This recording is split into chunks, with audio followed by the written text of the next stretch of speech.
Putra, salah satu bank big caps yang membukukan lonjakan laba bersih signifikan di semester 1 2022 itu adalah BNI atau BBNI begitu ya. Selain pertumbuhan kredit dan kenaikan pendapatan bunga, profitabilitas BNI ini juga terdorong efek peningkatan kontribusi pendapatan dari anak usaha. BNI juga aktif mendukung dan membuka peluang bisnis di aspek green banking. Dan kalau kita lihat ini BNI baru saja menggelar RUPSLB di mana salah satu agendanya itu adalah pergantian satu komisaris dan juga 3 direksi. Kalau Anda memandang seperti apa prospek saham Bank Big Cap setelah RUPSLB ini? Ya untuk BNI sendiri memang laba bersih semester satunya naik ya sekitar 75% ya. Salah satu driver utamanya kan biaya provisinya turun ya mencapai di 34%-an seperti itu. Jadi ya penurunan biaya provisi ini karena kualitas kreditnya naik ya. Kualitas kreditnya naik ya NPL-nya karena turun. NPL-nya turun mendekati sekitar 3%. Nah, jadi ya ini bisa dibilang ada perbaikan kualitasnya ini kan membuat credit cost turun seperti itu, bisa diturunkan di bawah 2%. Jadi sebenarnya aset potensial untuk BNI sendiri untuk nanti Q2 di tengah pertumbuhan ekonomi, perbaikan ekonomi yang baik ini juga sebenarnya masih sangat terbuka sekali. Ya, jadi sebenarnya masih menarik untuk dilihat BNI ini. Untuk masalah ESG ini kan ya kita tahu dengan perbaikan ESG ini, ESG rating akan naik ya, ESG rating naik ya dengan green banking ini. Ya berarti ke depannya fund-fund asing yang biasanya emang kadang-kadang ada mempertimbangkan ESG rating untuk masuk ke suatu saham ya bisa masuk lebih lagi ke BNI seperti itu. Nah soal RUPSLB penggantian bos-bos di BNI sebenarnya harapannya ya bagaimana komisaris dan direksi ini bisa menjaga kinerja positif lah. Kalau bisa meningkatkan lebih bagus lagi, tapi kalau sudah dijaga juga sudah oke. Jadi kinerja positif BNI di kuartal 1 dan kuartal 2 ini bagaimana ceritanya agar bisa dijaga di Q4 dan Q3 seperti itu. Baik, kita akan beralih lagi ke Mas Maksi. Mas Maksi, penilaian Anda terhadap BNI sendiri seperti apa dari manajemen perseroan yang menegaskan kalau sebenarnya tetap yakin bisa membukukan pertumbuhan kinerja yang solid ke depan pada RUPSLB kemarin? Baik, Anake. Jadi memang kalau kita perhatikan sebetulnya bicara BBN ini salah satu bank buku besar yang cukup mulai aktif khususnya melakukan transformasi dari konvensional menjadi digital begitu ya Anake. Karena kalau kita perhatikan juga sampai dengan saat ini semester satu saja BBN itu mencatatkan kinerja laba bersih itu hingga 8,8 triliun atau naik 75,1%. Nah, tentu ini juga kita perhatikan bahwa ada dukungan dua hal. Nomor satu ada green banking yang memang ini menjadi salah satu incaran Bank BNI khususnya tahun ini untuk menjadi leading market. Yang kedua adalah penyaluran khususnya buat kredit yang tumbuh menjadi 8,9%. Nah, tentu ini menjadi salah satu poin yang penting dan juga yang paling penting adalah sejak awal tahun Bank BNI ini sudah punya target yaitu bahwa berinvestasi di dalam bidang digital. Nah, kalau kita perhatikan Aneke bahwa investasi IT saja sudah meningkat 4 kali lipat secara year on year atau 70% dari capex. Nah, ini adalah salah satu poin yang penting bahwa BBNI juga ingin menikmati cookie di bank digital. Jadi kalau kita perhatikan bahwa Bank BNI sudah mulai melakukan transformasi dan punya bekal, punya modal, hanya tinggal bagaimana bisnis plan ke depannya. Jadi kalau kita perhatikan komitmen dari BOD gitu ya, BOC juga tetap masih kuat, khususnya untuk menopang kinerja bisnis plan BBNI dalam kurun waktu 5 tahun ke depan. Nah, juga yang mesti kita perhatikan bahwa Bank BNI ini udah siap juga untuk masuk ke bank digital. Begitu Aneka, jadi prospeknya masih sangat positif. Baik, laju sahamnya sendiri seperti apa Mas Maksi? Mungkin ada target price BBNI hingga akhir 2022 ini? Akhir 2022 ini kami masih BBNI kami masih melihat di 9.400 begitu Aneke. Jadi ada potensi upside untuk mengalami kenaikan dari harganya yang saat ini. Dan juga kalau kita perhatikan bahwa BBNI ini kan salah satu yang aktif gitu ya, terkena sentimen-sentimen begitu ya, entah itu positif tapi mostly kebanyakan positif memang. Jadi kalau kita perhatikan volatilitas cukup asik untuk dijadikan transaksi jangka pendek, tapi kalaupun kita mau keep it untuk jangka panjang, nggak masalah juga Aneke, begitu.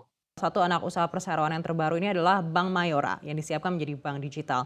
Lalu bagaimana Anda melihat peluang pengembangan bank dengan konsep digital tersebut terhadap bisnis BNI secara keseluruhan? Ya untuk bank digital sendiri secara umum sebenarnya memang masih masih bagus ya prospeknya karena kita tahu ke depannya nanti cost untuk bank digital itu kecil, cost untuk kecil jadi ya laba net profitnya bisa tinggi seperti itu.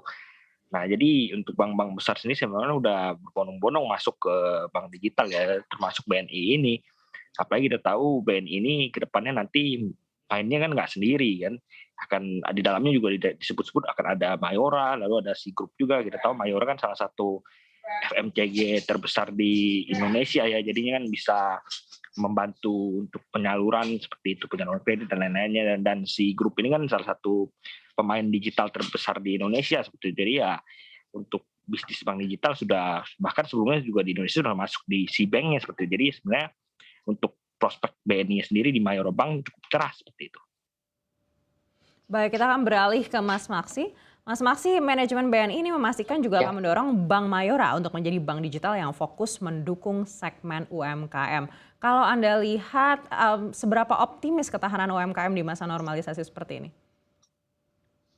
sejauh ini memang Anake kalau kita perhatikan justru dengan adanya digitalisasi seperti ini UMKM sangat amat terbantu begitu Anake ya, karena memang kalau kita perhatikan adalah ini membantu mendorong perekonomian juga seperti itu. Jadi memang kalau kita perhatikan ini seiring sejalan dengan transformasi yang ingin lakukan digitalisasi begitu ya, dari yang konvensional menjadi lebih kepada digital. Jadi memang kalau kita perhatikan tentu ini menjadi salah satu momentum yang positif yang bisa dilakukan oleh Bank BNI untuk bisa mengambil kuki di sisi UMKM. Meskipun memang kalau kita perhatikan Anneke, bahwa saingannya cukup ketat, cukup berat begitu ya. Apalagi kalau kita perhatikan bahwa bank itu tidak bisa mendisrupsi dirinya sendiri. Oleh sebab itu ada yang namanya bank digital Mayora yang ada Sigroup gitu juga Mayora beserta dengan Bank BNI. Jadi kalau kita perhatikan bahwa Bank BNI ini udah mulai melihat potensi ke arah sana. Jadi kalau kita perhatikan juga, tapi ada muncul pertanyaannya begitu ya, kira-kira bank digital yang akan dibangun ini mampu bersaing nggak? Karena kalau kita perhatikan bicara bank digital, kita bicara ekosistem untuk bisa menjamin bahwa bank itu bisa sukses. Lalu yang kedua adalah kapabilitas perbankan, yang ketiga adalah kapabilitas secara teknologi. Tentu kalau kita perhatikan begitu ya, bank digital ini nggak mudah. Karena membangun ekosistem itu yang lengkap dan bisa menciptakan engagement itu nggak mudah juga. Jadi kalau kita perhatikan, si grup di sini hadir untuk bisa menjadi jembatan begitu ya, antara yang biasanya Bank BNI main di katakanlah corporate gitu ya, tiba-tiba bisa main di mikro juga. Jadi kalau kita perhatikan ada nggak potensi untuk sukses? Ada, tapi semua akan kembali ke ekosistem yang akan dibangun oleh Bank BNI ke depannya. Karena kalau kita perhatikan si bank pun juga punya kepentingan, apalagi si bank juga udah punya si Bank Indonesia begitu ya. Jadi kalau kita perhatikan ada tarik ulur, tapi tidak menutup kemungkinan adanya opsi antara Mayora dengan si bank. Itu hanya opsi Anaka, tapi anything can happen. Begitu Anaka. Baik, Mas Maksi, kalau kita lihat anak-anak usaha Hmm. BBNI ini di semester pertama juga profitabilitasnya cukup baik begitu. Apakah Bank Mayora ini juga bisa menjadi pendukung profitabilitas BBNI hingga akhir semester 2 tahun ini? Kalau ditanya apakah bisa menjadi pendukung, mungkin saja. Tapi kalau kita perhatikan goals-nya nggak menjadi kontributor untuk itu, begitu ya. Karena kalau kita perhatikan Mayora itu memang dibentuk setidaknya kalau kita perhatikan bisnis plan-nya dari Bank BNI, Anneke, begitu ya, bahwa harapannya kuartal 1 tahun 2023 bank digital ini sudah bisa meluncur. Nah, sejauh mana kesiapan Bank BNI untuk bisa mengimplementasikan kepentingan dari Bank BNI, si grup beserta Mayora Bank ini menjadi salah satu poin yang penting. Karena kalau kita perhatikan juga, si grup ini juga udah punya Garena sama Shopee kan.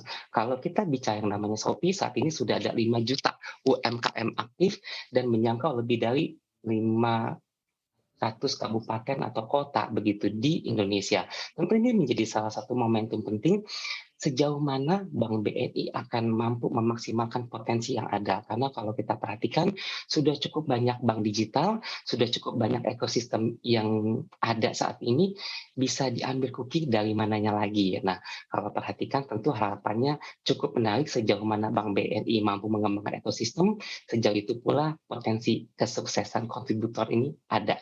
Begitu, Anak. Baik, kita